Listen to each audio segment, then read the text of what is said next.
네, 이 시간에는 부모의 훈계를 들으라라는 제목을 가지고 함께 말씀을 나누도록 하겠습니다. 자녀가 부모의 마음에 흡족할 정도로 말을 잘 듣는 경우는 극히 드물 것입니다.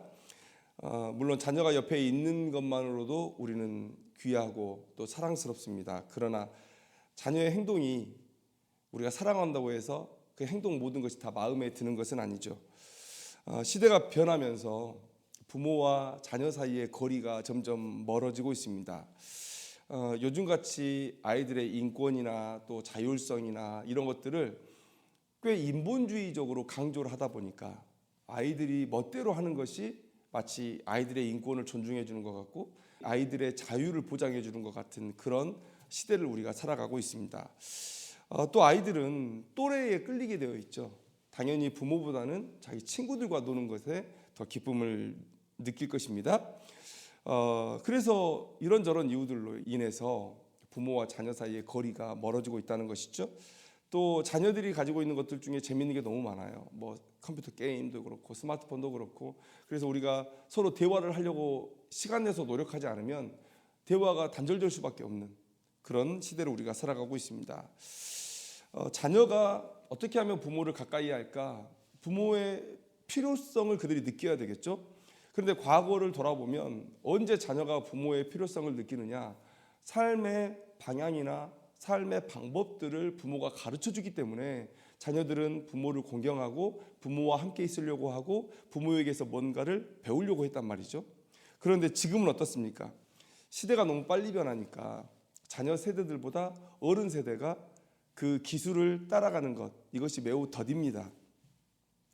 그래서 부모에게 뭐 배울 게 없는 거예요. 그리고 이 세상에서 뭐 유튜브나 또 뭐 다른 많은 포털에서 많은 삶의 지혜들을 또 가르쳐주고 있어요. 그러다 보니까 부모가 필요 없어지는 그런 시대가 아닌가라는 생각을 해봅니다. 그래서 자녀는 부모를 필요로 하지 않고, 그렇죠? 그다음에 부모는 자녀에 대한 권위를 계속 잃어가니까 이렇게 점점 괴리는 벌어지고 있다. 그런데 성경은 이런 이 시대의 상황을 매우 심각한 위협으로 보고 있다는 것 우리가 알아야 됩니다. 오늘 본문을 다시 한번 읽어볼 텐데요. 8절 말씀에 내 아들아 내 아비의 훈계를 들으며 내 어미의 법을 떠나지 말라. 왜 하나님께서 부모에게 이토록 큰 권한을 주시는가? 오늘 우리가 이 말씀을 이해하기를 원해요. 그래서 우리가 이 시대에 거룩한 하나님의 백성으로 살아가는데 이 세상이 잘못된 방향으로 가고 있다는 것을 우리가 인지하고 하나님께서 원하시는 새로운 방향으로 다시 돌아오기를 원한다는 것이죠. 왜 부모에게 이렇게 큰 권유를 주시는지 오늘 창세기 하나님의 창조의 이야기부터 한번 시작해 보려고 합니다. 창세기 2장의 말씀을 보면 하나님께서 인간을 어떻게 만드셨는지 기록하고 있어요. 창세기 2장 18절의 말씀을 보면 이런 기록이 있습니다. 여호와 하나님이 이르시되 사람이 혼자 사는 것이 좋지 아니하니 내가 그를 위하여 돕는 배필을 지으리라 하시니라. 그래서 아담의 갈빗대 하나를 취하셔서 여자를 창조하셨습니다. 그런데 우리가 착각할 수 있어요. 이게 시간상 남자와 여자의 창조하는 시간이 달랐기 때문에 우리가 하나님께서 먼저 남자를 창조하신 뒤에 여자가 필요하겠구나 깜빡했네 라는 생각을 하고 여자를 창조하신 것이 아니냐 이렇게 생각할 수가 있단 말이죠. 그런데 창세기 1장 27절의 말씀을 보면 명확하게 이렇게 기록하고 있어요.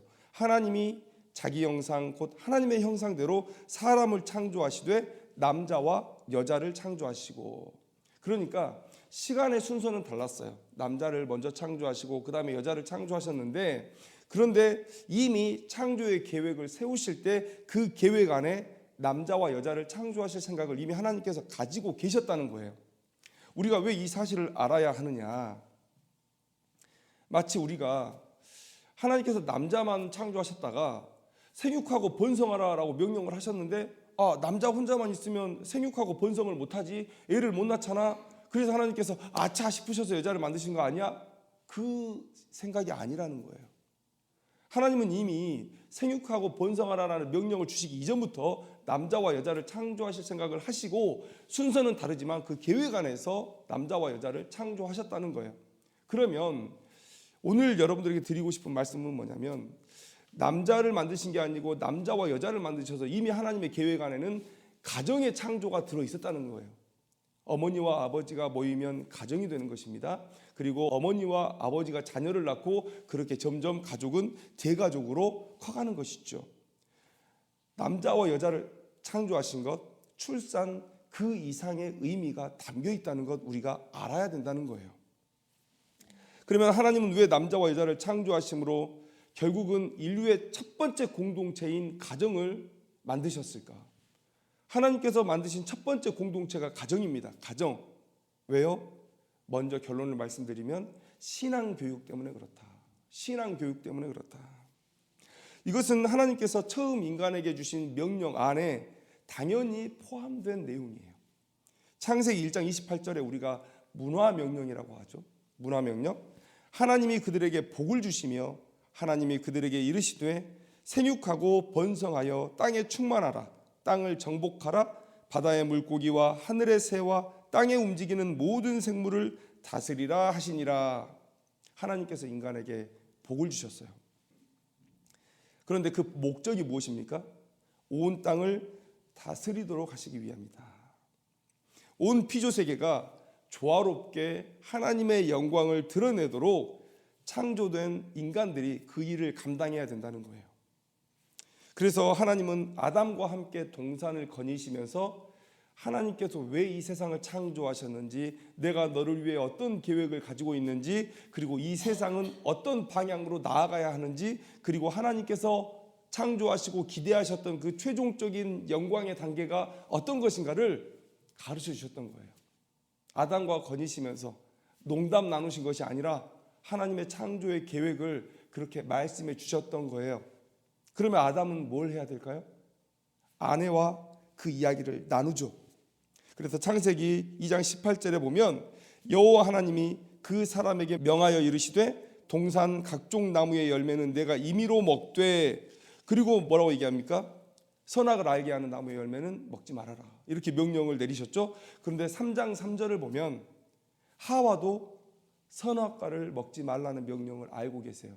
하나님은 분명히 the man, 그 남자에게 명령하셨어요. 선악을 알게 하는 나무의 열매를 먹지 말아라.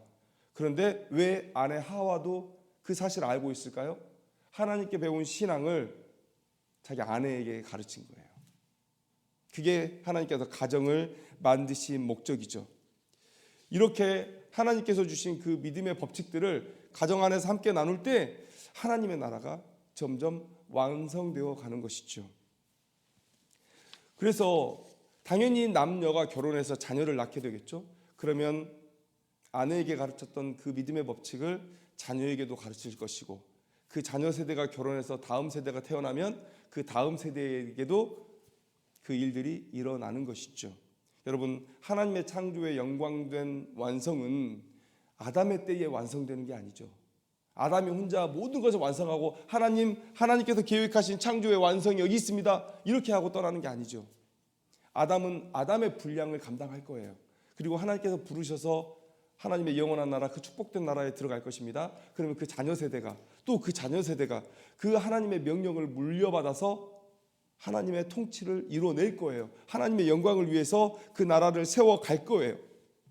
그 일들이 어디서 가능해지느냐? 바로 가정 안에서 하나님께서 우리의 첫 인류에게 주셨던 그 신앙을 배워감으로 이루어지는 것이다. 그래서 하나님께서 가정이라는 인류의 첫 공동체를 창조하신 거예요. 창조의 계획 안에 이 가정의 창조가 들어 있었다는 거예요. 그리고 그 계획 안에 가장의 권위가 이미 들어 있었다는 거예요. 왜요? 하나님께서 믿음을 그 사람에게 주셨기 때문에, 그 믿음을 가지고 자녀, 아내를 가르칠 그 권위를 그 가장에게 주신 거예요. 그래서 하나님께서 가정을 얼마나 중요하게 생각하는지 우리가 알아야 돼요. 그래서 신명기 27장 16절 말씀에 그의 부모를 경홀히 여기는 자는 저주를 받을 것이라 할 것이요 모든 백성은 아멘 할지니라. 얼마나 중요하면, 여러분 부모가 자녀를 가르칠 때 그냥 얘기하고 지나치지 않고 지금 아빠가 뭐라 그랬어? 엄마가 뭐라 그랬어? 다시 한번 얘기해봐 라고 묻죠. 중요한 얘기일 때 그렇게 묻는 거예요. 하나님께서 부모를 경홀히 여기는 자는 저주를 받을 것이라. 그리고 모든 백성은 아멘해라. 대답해라. 들은 게 맞는지 대답해라. 그리고 아멘의 뜻대로 정말 이것이 맞고 이대로 살아갈 것인지를 결단하는 것인지 대답해라. 하나님께서 그만큼 가정을 또 부모에게 신앙을 배우는 것을 중요하다 여기신다는 거예요. 그래서 신명기 6장에 신앙 교육의 중요성 그리고 부모의 중요성이 잘 담겨 있습니다. 한번 쭉 읽어드릴게요. 한번 보세요. 신명기 6장 4절에서 9절 말씀 길지만 읽어드리도록 하겠습니다.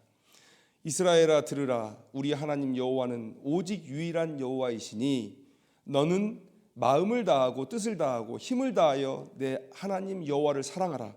오늘 내가 내게 명하는 이 말씀을 너는 마음에 새기고. 여기까지가 부모가 할 일이에요. 너는 부모에게 주시는 명령이에요. 그 다음에 내 자녀에게, 이제 자녀에게 어떻게 할 것인지를 말씀하고 계시는 거예요.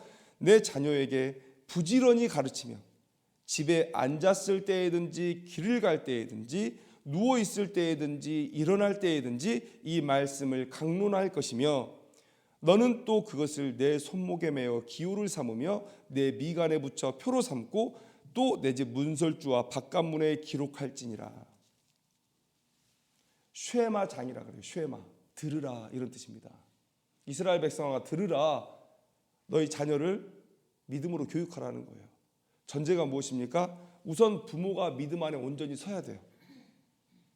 부모가 먼저 믿음 안에 온전히 서서 그 믿음을 자녀 세대에게 가르쳐라.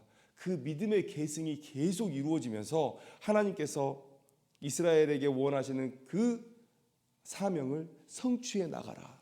이 명령을 하나님께서 가정에게 주신 거예요. 가정에게 주신 거예요.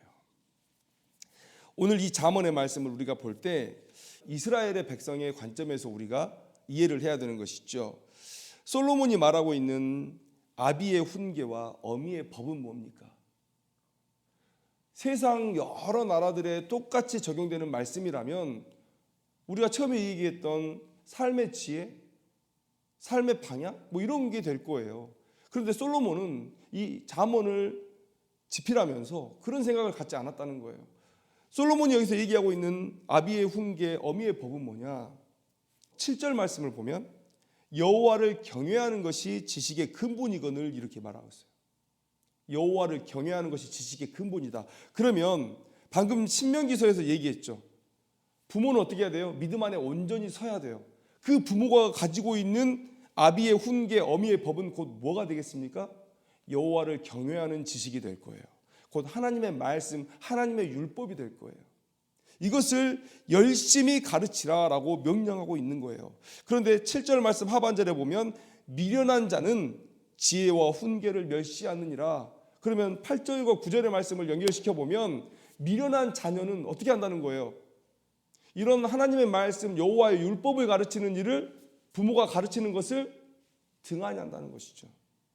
귀담아 듣지 않는다는 거예요. 자, 그러면 이 말씀 안에서 부모는 이제 어떻게 해야 되느냐, 또 자녀는 어떻게 해야 되느냐, 그 둘을 따로 나누어서 한번 생각해 보려고 해요. 이런 신앙 교육의 명령 아래서 부모는 어떤 마음을 가지고 자녀를 가르쳐야 되느냐, 바로 하나님의 대리인으로서 자녀를 대하는 거예요. 인생에게 주어진 모든 것이 하나님의 것이죠. 그 중에 자녀도 마찬가지입니다. 자녀도 내가 낳았으니 내 것이다. 이것은 매우 비성경적인 생각이에요. 내게 주신 이 자녀도 하나님의 것이고 하나님께서 내게 맡기신 거예요. 그냥 맡기신 게 아닙니다. 그냥 사지 멀쩡하게 키워라 이런 명령을 주신 게 아니라 창세기 1장 28절에 그 문화 명령을 성취하기 위한 일꾼으로 세우라. 이것이 바로 하나님께서 우리에게 자녀를 맡기신 목적이라는 거예요. 그래서 내 자녀가 믿음 안에서 온전히 자라도록, 그래서 하나님께서 아담과 하와에게 주신 사명을 완성해낼 일꾼으로 키우라고 우리에게 맡기신 것이다.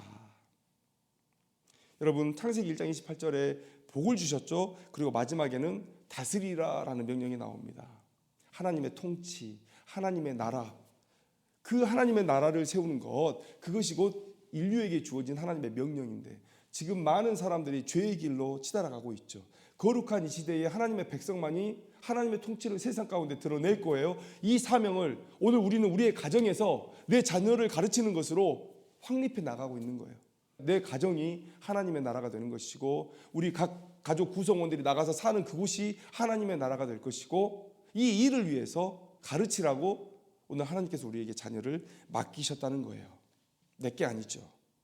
그래서 하나님께서 원하실 때 언제든지 내 자녀를 드릴 수 있어야 되는 것입니다.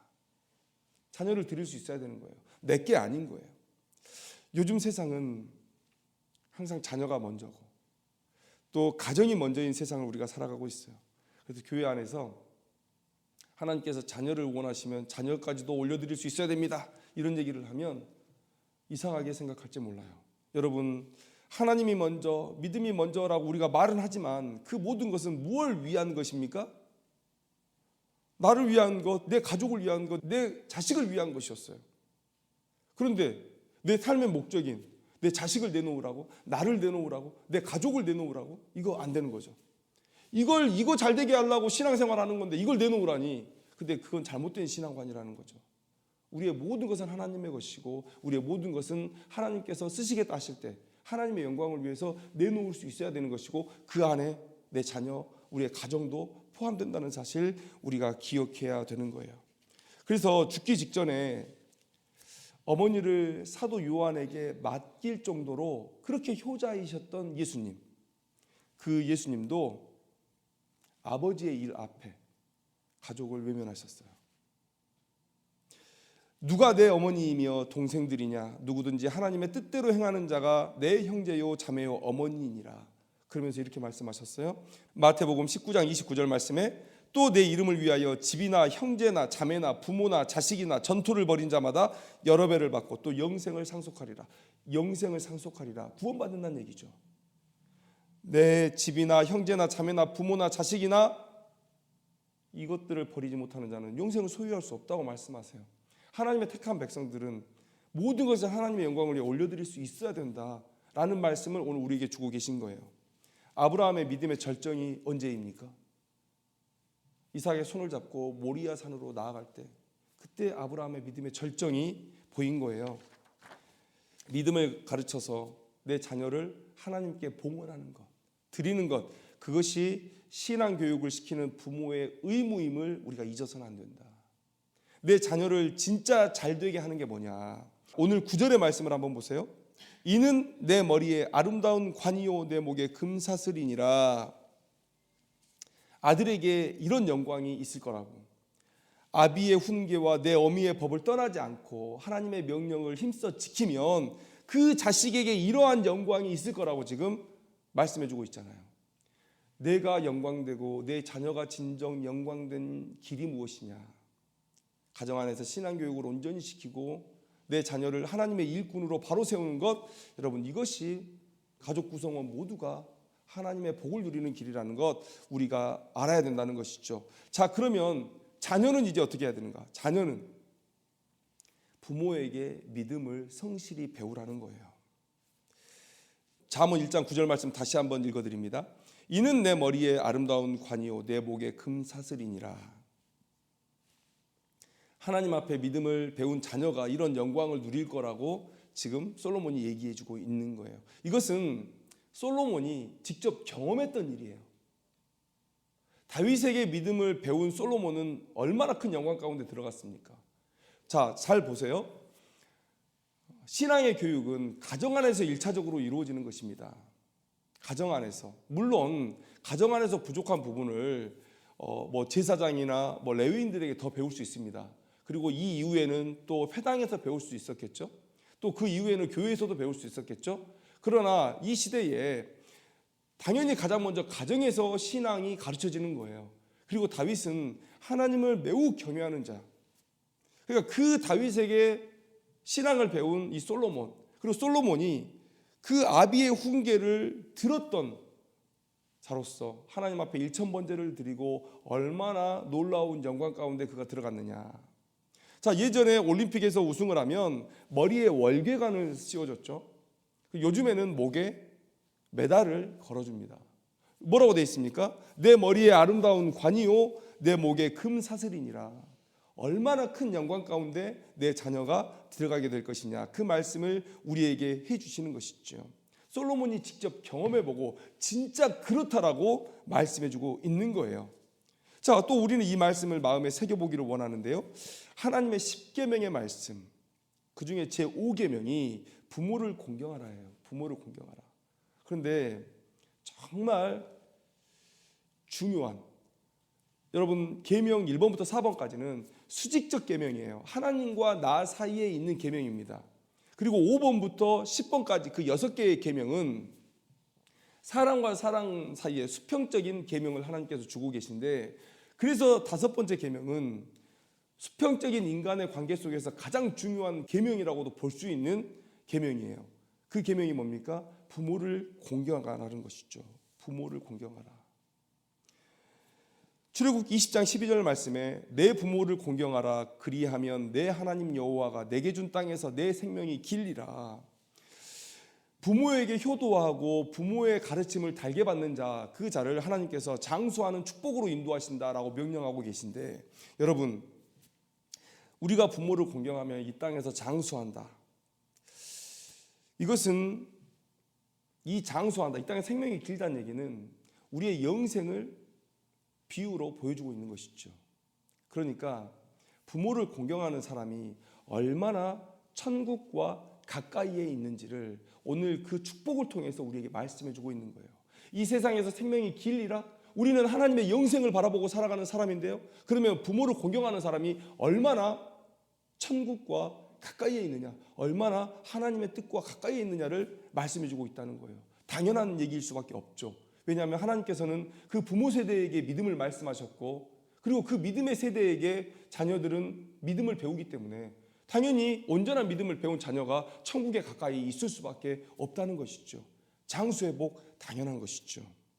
그래서 바울도 이 말씀을 얘기하고 있습니다. 에베소서 6장 1절에서 3절 말씀에 자녀들아 주 안에서 너희 부모에게 순종하라, 이것이 옳으니라. 내 아버지와 어머니를 공경하라, 이것은 약속이 있는 첫 계명이니 이로써 내가 잘되고 땅에서 장수하리라. 약속이 있는 첫 계명 뭡니까? 첫 계명은 뭐예요? 첫 계명은 너와 나 외에는 다른 신들을 내게 두지 말라 아니에요? 근데 약속이 있는 첫 계명, 여기서 사도 바울이 말하는 이 약속이 있는 첫 계명이 뭐냐? 아까도 말씀드렸잖아요. 1번부터 4번까지는 수직적 계명이고 5번부터 10번까지는 수평적 계명인데, 수평적 계명 중에 제일 먼저 있는 게 뭡니까? 바로 부모를 공경하라는 거예요. 이 첫 계명을 얘기하고 있는 것이죠. 인간사에서 왜 부모를 공경하는 일이 이토록 중요하냐? 그 다음의 계명은요, 믿음을 가진 사람들이 행할 수 있는 일이죠. 그런데 5번째 계명, 부모를 공경하라는 계명은 우리의 인생의 초기에 우리의 믿음을 형성해 주는 데 있어서 가장 중요한 계명이에요. 부모에게 신앙을 배워야 되는데 부모를 공경하는 게 당연하잖아요. 부모를 공경하지 않는 자는 부모의 말에 귀를 닫을 것이에요. 부모의 말씀에 순종하지 않을 것이에요. 그러니까 온전한 믿음을 갖지 못할 거예요. 그런 자에게 6번부터 10번까지의 계명이 무슨 의미가 있겠느냐. 그래서 부모를 공경하고 그 부모에게서 신앙을 배우는 것이 가장 중요하다, 네 인생 초기에 가장 중요하다라는 것을 사도 바울이 얘기해 주고 있는 것이죠. 하나님께서 그렇게 명령의 순서를 정해 두신 거예요. 매우 중요하다. 그래서 본이 되는 가정이 성경 안에 한 가정이 있습니다. 그게 뭐냐면 디모데의 가정이에요. 디모데후서 1장 5절 말씀에 이런 말씀이 기록되어 있습니다. 이는 내 속에 거짓이 없는 믿음이 있음을 생각함이라. 이 믿음은 먼저 내 외조모 로이스와 내 어머니 유니게 속에 있더니 내 속에도 있는 줄을 확신하노라. 바울이 디모데에게 이렇게 말해주고 있는 거예요. 네가 네 외할머니와 또 너희 어머니에게 신앙을 정말 제대로 배웠구나. 그 신앙이 내 안에 살아있구나. 믿음의 본이 되는 가정이죠.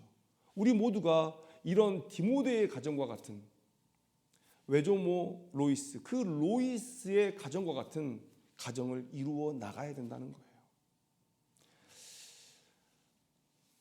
요즘에 가정 안에서 신앙 교육이 무너지고 있고 다음 세대에게 이 믿음이 전달되지 않는 것, 이것은 부모 세대의 큰 책임이다라는 것 우리가 깨달았으면 좋겠어요. 자, 그다음에 여기서 우리가 한 가지 더 확장해야 될 개념들이 있는데, 이 시대, 과거 이스라엘의 시대는 부모 세대가 먼저 믿음을 가지고 다음 세대를 가르쳤던 게 맞죠. 그런데 이 말씀을 이 시대에 곧이곧대로 적용하기가 좀 어렵습니다. 왜냐하면 부모 세대보다 자신이 먼저 믿음의 1세대인 사람들이 있어요. 그죠? 우리 가정에서 믿는 사람이 아무도 없고 나 혼자 예수 믿는 사람이 있어요. 초등학생일 수도 있고 중학생일 수도 있습니다. 그리고 내 부모가 믿음으로 나를 이끌어주지 못하는 그런 가정도 있을 거예요. 그래서 저는 이 말씀을 당연히 영적 가족의 의미로 확장해야 된다라고 생각이 돼요. 가정 안에서 믿음을 가르칠 수 있는 부모가 있다는 거, 정말 그 자녀에게는 매우 축복된 일이죠. 그런데 그런 부모를 만나지 못했다면 오늘 이 말씀 따라서 영적인 가족으로 이 범위를 확대하는 거예요. 그리고 나를 가르쳐 줄 수 있는 영적 멘토, 영적 아버지를 구하는 일에 열심을 내야 된다는 것이죠. 교회가 그 일들을 감당해 줄 겁니다. 그래서 디모데전서 1장 2절 말씀에 사도 바울이 뭐라고 얘기하냐면, 믿음 안에서 참 아들 된 디모데에게 편지하노니, 이렇게 얘기하고 있어요. 참 아들 된 디모데. 디모데를 바울이 아들로 삼았다는 것이죠. 근데 이렇게 생각할 수 있습니다. 아니, 외조모 로이스도 있고 어머니 유니게의 믿음을 배웠다는데 왜 바울이 또 이 디모데를 영적인 아들로 삼아서 믿음을 가르칠 필요가 있었습니까? 예, 있었죠. 디모데는 보통 일꾼이 아니었죠. 사도 바울과 사역 초기부터 계속해서 함께하는 믿음의 동역자였고요. 또 한 교회의 담임 목회자로 서야 됐던 사람이고, 그리고 바울의 삶이 고난의 연속이었잖아요. 그 고난을 뚫고 나갈 믿음의 힘을 가져야 되는 사람이었어요. 그래서 로이스나 유니게의 수준을 넘어서는 믿음을 가르쳐야 됐었다. 지식적으로나 또 다른 영적으로나 더 큰 성장을 이루어야 했었던 사람이다. 그래서 사도 바울이 이 디모데를 데리고 다니면서 가르친 거예요. 자기 아들 삼아서, 영적인 아들을 삼아서 그를 가르친 것이죠. 이렇게 자기를 이끌어줄 가정에서의 믿음의 선생이 없다면, 믿음의 부모가 없다면, 우리가 이 개념을 영적인 가족으로 확대해서 목회자가 그 일들을 감당해 줄 수 있겠고요. 또 각자가 영적인 멘토를 삼아서 믿음을 바로 배우는 일에 최선을 다해야 된다. 이 말씀을 또한 덧붙여서 드리고 싶습니다. 오늘 우리는 가정의 중요한 역할에 대해서 함께 나눴어요. 하나님께서 가정을 통해서 자신의 창조의 목적과 구원의 계획을 성취해 가기를 원하세요. 그것이 하나님의 창조의 계획 안에 있었다는 것이죠. 그래서 부모는 자녀를 믿음 안에서 양육시킬 의무가 있다. 어떻게 해야 되겠습니까? 믿음의 실력을 키워야 되는 것이죠. 믿음의 실력을 키워야 되고, 그리고 자녀에게 계속해서 가르쳐야 돼요. 계속해서 가르쳐야 되고, 그리고 믿음의 본을 보일 수 있는 그런 삶을 살아야 된다. 그리고 자녀는 부모에게 어떻게 해야 되겠습니까? 공경하는 마음을 가지고 부모의 가르침을 듣고 또 그 들은 대로 순종하는 그런 마음가짐이 필요하다는 것이죠. 그런 가정이 하나님의 복을 누리는 가정이 될 것이다. 부모와 자녀 사이의 관계가 소원해지고 있는 이 시대에, 그래서 온전한 신앙 교육이 제대로 이루어지고 있지 않은 이 시대에 오늘 하나님의 가정에 대한, 또 부모에 대한, 또 자녀에 대한 그런 계획이 무엇인지를 바로 깨닫고 하나님의 명령 위에 바로 서는 그런 인생들이 되기를 원합니다. 그래서 창세기 1장 28절에 우리에게 주셨던 그 문화명령, 그 문화명령을 가정에서부터 성취해 나가고 가정에서부터 시작해서 계속해서 확장해 나가는 우리 귀한 가정 다 되기를 주님의 이름으로 축원합니다. 기도하겠습니다.